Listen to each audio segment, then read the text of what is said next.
A teacher who made history is saying goodbye, and her final salute just brought a nation to tears. From a small classroom in St. Philip to leading an entire nation through its most important change in over 400 years, Dame Sandra Mason just did something that seemed impossible. On November 20th, 2025, she stood before her country one last time as president. And what happened next shows why the 76-year-old woman changed everything we thought possible about leadership, breaking barriers, and making history.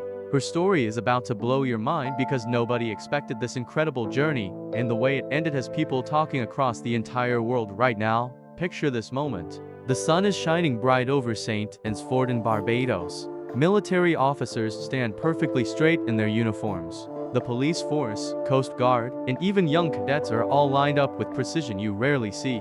Everyone is silent. Everyone is watching one woman. Dame Sandra Mason walks slowly past each group, taking her final salute as president. This is not just any goodbye. This is the end of nearly 10 years as the highest leader of Barbados, first as the last governor-general representing the Queen, then as the very first president of the new republic. The air feels heavy with emotion. You can see it on people's faces. Some have tears in their eyes. Why? Because this woman right here proved something nobody thought would happen in their lifetime. Let's go back to where this all started because you need to understand just how remarkable this journey really is. Sandra Mason was born on January 17, 1949 in a small working-class area called East Point in St. Philip Parish. Her family did not have money or power. She was just a regular girl going to St. Catherine's primary school. Back then, women in Barbados faced walls everywhere they turned. Society told them what they could not do. The legal profession, that was for men only. Important government jobs, men only. Leading a country, nobody even considered it possible for a woman. But something inside young Sandra was different. She loved learning. She loved reading. She had this quiet determination that would not quit no matter what anyone said. After primary school, she went to Queen's College, one of the better schools in Barbados. When she finished high school in 1968, she became a teacher at Princess Margaret Secondary School. Teaching was considered a good job for women. It was safe. It was respectable. Most people would have stayed comfortable right there. But Sandra had different plans. The very next year, 1969, she took a job as a clerk at Barclays Bank. She was watching. She was learning. She was planning her next big move. While working at the bank, Sandra made a decision that would change her entire life. She enrolled at the University of the West Indies at Cave Hill to study law. Think about how brave this was. In 1973, when she graduated with her Bachelor of Laws degree, there were barely any women studying law in the entire Caribbean. The legal world was dominated by men who did not think women belonged there. But Sandra did not care what they thought. She just kept moving forward. Then she did something even more incredible. She went to Trinidad and Tobago to attend Hugh Wooding Law School, one of the toughest law schools in the region. On November 10, 1975, history happened. Sandra Mason walked into that room and became the first woman ever admitted to the Barbados Bar Association. Stop and think about that. The first woman. Every single lawyer before her had been a man. Every judge, every prosecutor, every defense attorney, all men. But on that day, the door finally opened, and Sandra Mason walked through it. She did not just crack the glass ceiling. She shattered it into a million pieces. But she was not done. Not even close. Then in 1978, she took a job as magistrate of the Juvenile and Family Court. This was perfect for her because she cared deeply about children and families. She was not the type of judge who just wanted power or prestige. She genuinely wanted to help people, especially young people who were struggling. She worked in that court for 14 years while also teaching family law part-time at the university. Students loved her classes because she made complicated legal concepts easy to understand.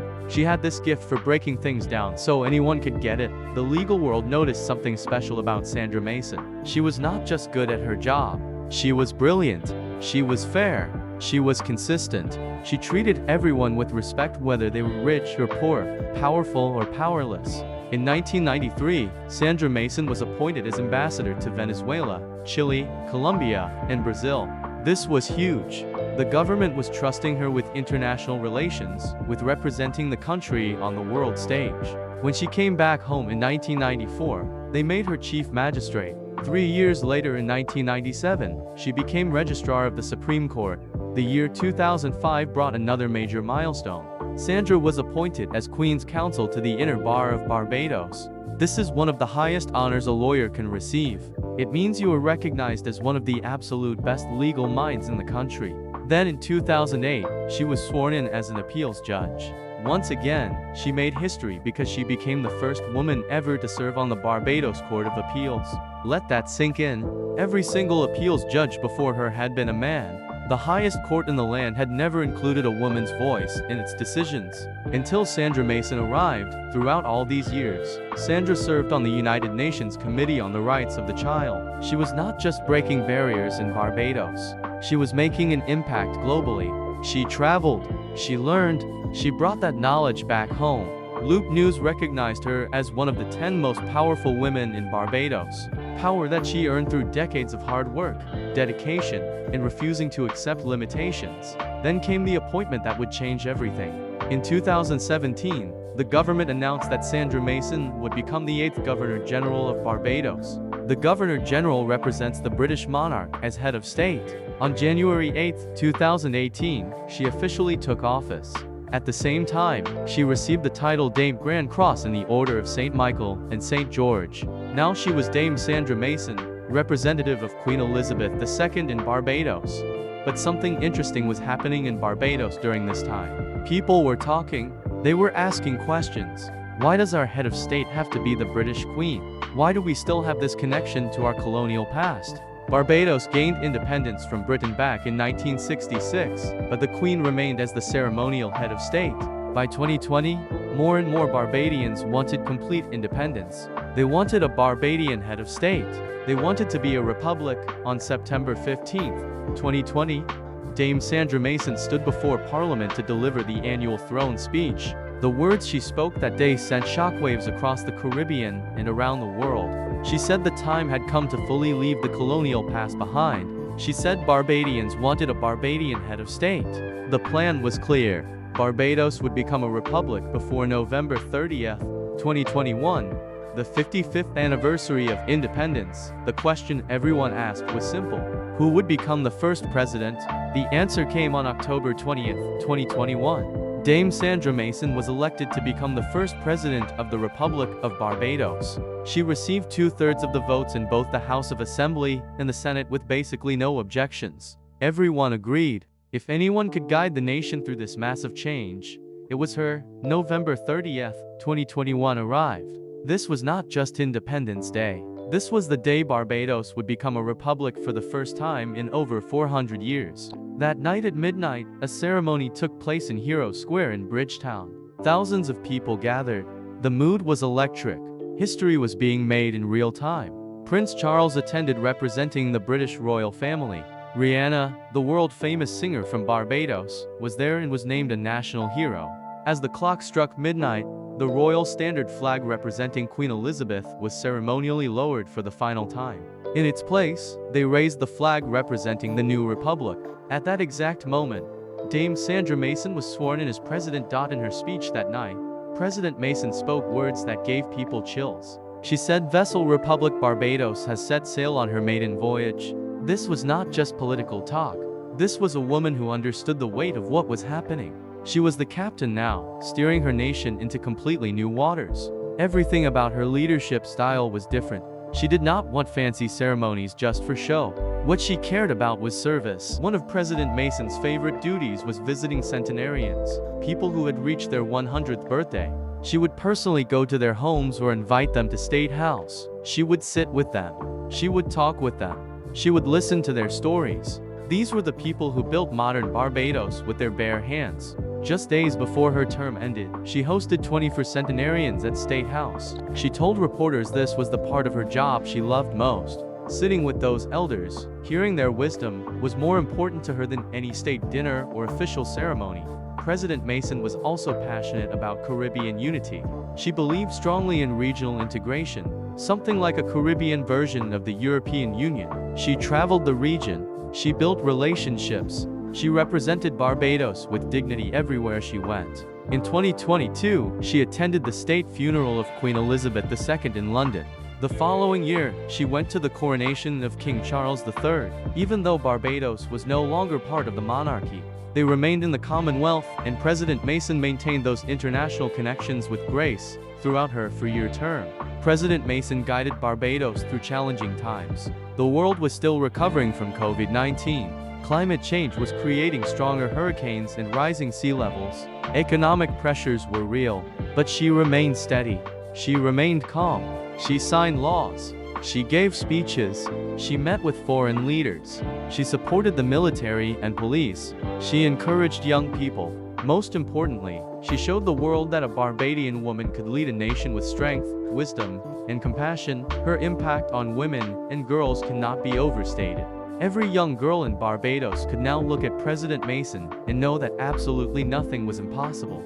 If a girl from St. Philip with no special advantages could become president, then any dream was achievable. President Mason never made a big deal about being the first female president. She did not brag or boast, but her very existence in that role changed what people believed was possible.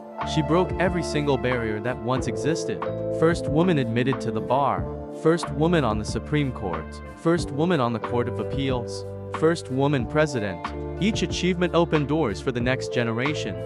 But every journey has an ending, and President Mason's term was coming to a close. On November 29, 2025, her term would officially end. Lieutenant Colonel Jeffrey Bostick, a retired military officer and former health minister who led Barbados through the COVID pandemic, would become the second president on November 30th during Independence Day celebrations. Everyone respected the choice, but everyone also knew they were losing something special when President Mason stepped down. That brings us to November 20th, 2025, and the powerful scene we started with. The military farewell ceremony at St. Anne's Fort. This was President Mason's final official event as Commander-in-Chief of the Armed Forces. When she arrived, you could feel the emotion in the air. The Barbados Defense Force was there. The Barbados Police Service, the Coast Guard, the Cadet Corps, all standing at attention. The military bands played stirring music. Government officials and dignitaries filled the audience. Tokens of appreciation from Customs, Immigration, the Youth Advance Corps, the Police Service, and the Defense Force were presented to her. Then President Mason stepped forward to speak, and her words hit everyone right in the heart. She said standing before the men and women of the armed forces for her final parade was both humbling and profoundly meaningful. She told them she never could have imagined this journey when she first entered public life. A teacher who became a bank clerk, who became a lawyer, who became a judge, who became president. She called it a privilege beyond her wildest dreams. She spoke about service. She reminded everyone that from day one as Commander-in-Chief, she regarded the role not as ceremonial pageantry, but as a solemn responsibility. President Mason thanked the people who stood closest to her throughout her tenure. Her aides, her chiefs of staff, the leadership of the police and defense force. She spoke about personal memories that clearly meant the world to her. Helicopter flights during exercise trade wines, trips aboard Coast Guard vessels. That time she stepped out wearing full camouflage military uniform and people went wild with excitement. These were not grand political moments. These were real human connections. As her speech continued, President Mason addressed the nature of leadership transitions. She said transitions in leadership are a natural part of institutional life. Barbados is still shaping the architecture of its Republican journey. The military and police remain essential to that nation building. She told them she would always carry the pride of nations. Subscribe the channel and share the video for more amazing video like that.